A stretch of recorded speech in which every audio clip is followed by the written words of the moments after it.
Sayang hindi ko nakuha. O anak, may nakuha ka na dyang isda?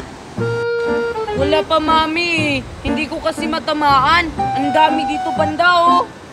Bilisan mo sa pagkuha, anak, para may pagkain tayo mamaya. Eh, paano to? Eh, ang hirap hulihin, eh. Basta gumawa ka ng paraan para makahuli tayo ng isda, para may pangulam tayo mamaya. O siya, uhuli na rin ako. Basta ikaw dyan, ha? Sige, Mami. Ay, ayun. Parang may karne akong naaamoy sa paligid. Ay, ayun!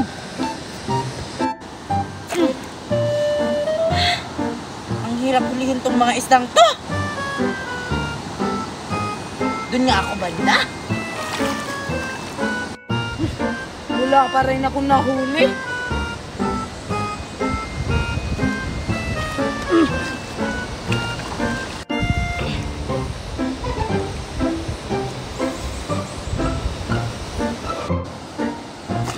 Ayan, may nahuli na ako! Anak, panahuli na ako! Anak? Ano yung anak ko? Paglabi ko lang kanina. Ayan.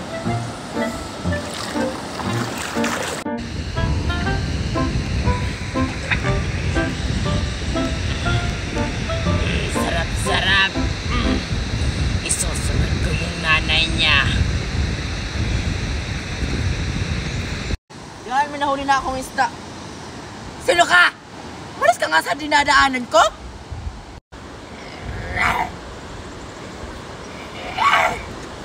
Napano ka, be? Ah!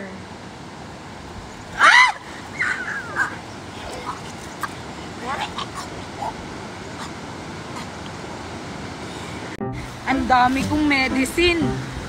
Uy, Joshua, ang dami naman yan. Pahingi naman ako. Ayoko. Gamot ko kasi to. May lagnat kasi ako. Kailangan kong uminom ng ganito. Ah, ganun ba? Isa lang naman yung hihingiin ko eh. Na, pasensya na talaga, Marian. Hindi talaga pwede. Okay lang kapag wala akong sakit. Ako rin eh. Parang nilolognat din ako. Oo. Di ba mainit ako? Hindi naman. Nagbibiro ka naman. Ayaw mo akong bigyan, ha? Marian, wag! Marian, wag! Marian, wag! Marian, wag! Akin na yan! Ano yun? Nangyari sa anak ko? Diyan ka muna. Puntahan ko lang yung anak ko, ha? Ginawa ni Marian ko. Marian, wag! Isusumbong talaga kita kay Mami. Oh! Anong nangyayari dito? Mami, Mami! Tingnan mo si Marian, no? Kukunin niya yung gamot ko. Oh, inaanak! Bakit mo kukunin yung gamot ng anak ko? Igamot niya yan kasi may sakit siya. Ikaw, wala ka namang sakit. Pero Nina, may sakit din ako eh. Mami, huwag kang maniwala dyan. Wala naman niyang sakit. Tiningnan ko na. Talaga? Ako nga titingin. Oo nga, inaanak. Wala ka namang sakit, ah. Wala ba? Eh, feeling ko may lagnat ako. Wala kang lagnat.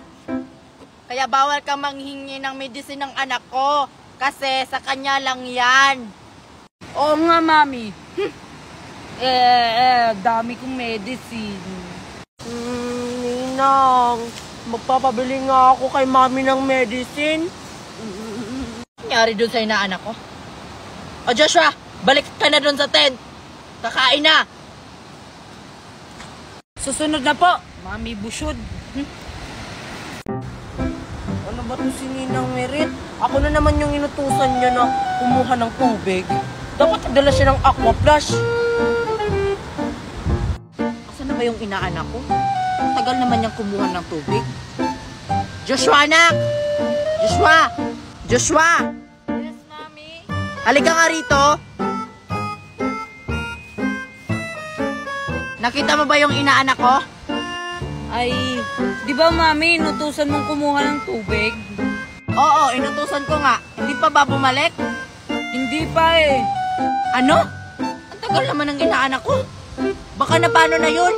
Huwag kang mag-alala, Mami. Uuwi naman yun sa tent. Di pa tayo nakakasigurado, anak. Baka na paano na yun? Alam mo naman dito sa gubat, maraming mga aswang at saka syokoy. Baka kinain na yung inaanak ko. Ay sus, Mami, hindi yan totoo. Kung sunduin mo kaya sa ilog, anak, para hindi na ako mag-alala. Sige na nga. Ay, Diyos ko, asa na ba yung inaanak ko na yun? Nag-alala na ako. May mga syokoy dito sa ilog.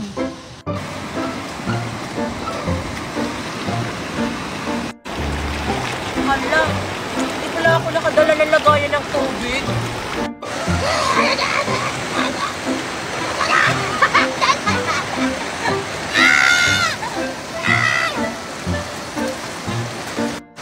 Balik na muna ako.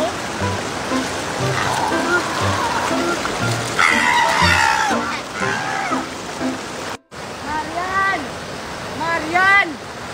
Marian! Marian! Ano? Patay na si Marian!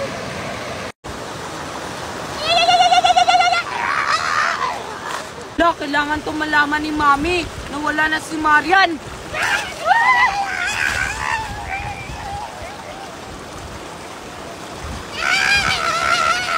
Dalian mo dyan, anak. Mami, ano bang gagawin natin dito sa ilog? E di ano pa ba, anak? E di maliligo. Na Mami, tapos na ako maligo eh. Ayoko maligo ng ilog. At bakit naman, abe? Baka may syokoy sa ilog eh. Natatakot ako, Mami. Ano ka ba, Joshua? Walang saka-saka, hindi yung totoo. Tara na. Ano ba to? O, ayan, anak. Nandito na tayo sa ilog. Maligo ka na doon. At ako'y magbabantay sa'yo dito. Di mo ko sasamahan dun maligo, Mami? Hindi, anak. Magbabantay lang ako dito sa tabi ng ilog. Basta maligo ka na doon. Sige na nga.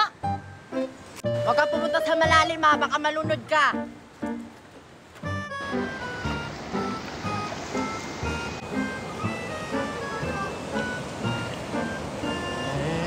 Sakto. May bata. Nagugutom ako.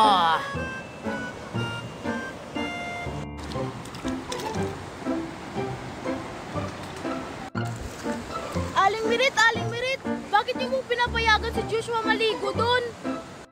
Eh, ano naman niya yun? Kung bata ka. Alam niyo ba, Aling Mirit, may gumagala diyang syokoy, nangunguha ng bata. Hindi yun totoo, bata. Katang isip lang yun. Mga sabi-sabi lang yun ng mga matatanda.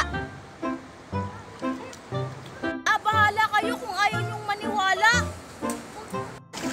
Sarap ng tubig. Sino ka?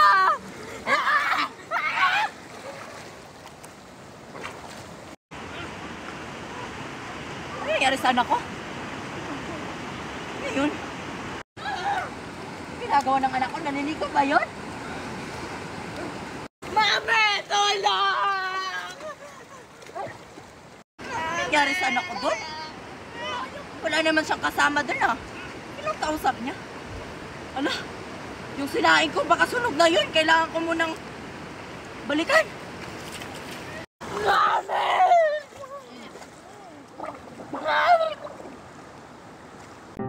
Sarap ng hangin dito, Nicole, no?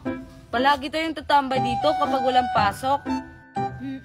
Oo, masarap talagang hangin dito kasi nasa ilalim tayo ng puno. Asa na ba sina Queenie? Hindi ba sila pupunta dito? Pupunta daw. Sige, antayin na lang natin sila. Wow, ang daming bunga ng orange dito. Kukuha nga ako. Pero, bakit ako lang? Hanapin ko na sina Joshua.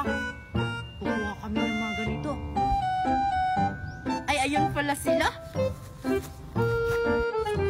Ay, Nicole at saka Joshua, manguha tayo ng orange. May nakita ako dong prutas na orange. Ang daming bunga. At saka alam nyo ba, mga hinog na. Orange? May orange ba dito sa Pilipinas? Meron, nakita ko. Di nyo ba nakita? Ang lapit-lapit ng orange dito sa tinatambayan nyo, oh. Ayun, oh. Ay, orange pala yun. Tara, manguha tayo. Tara. Tara, ubusin natin yun. Habang walang may-ari, tara. Tara na, Joshua. Hala, ang daming ang bunga. O, diba, sabi ko sa inyo, ang daming bunga ng orange dito. E di ano pang hinihintay natin? Manguha na tayo. Atak!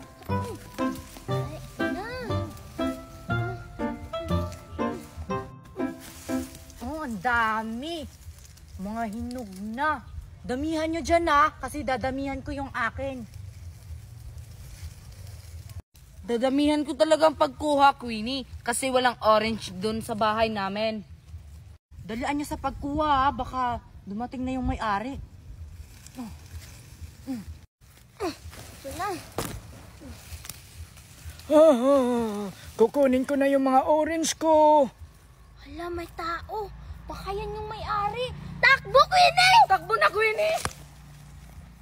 Hoy, antay. Kunti pa lang yung nakuha ko.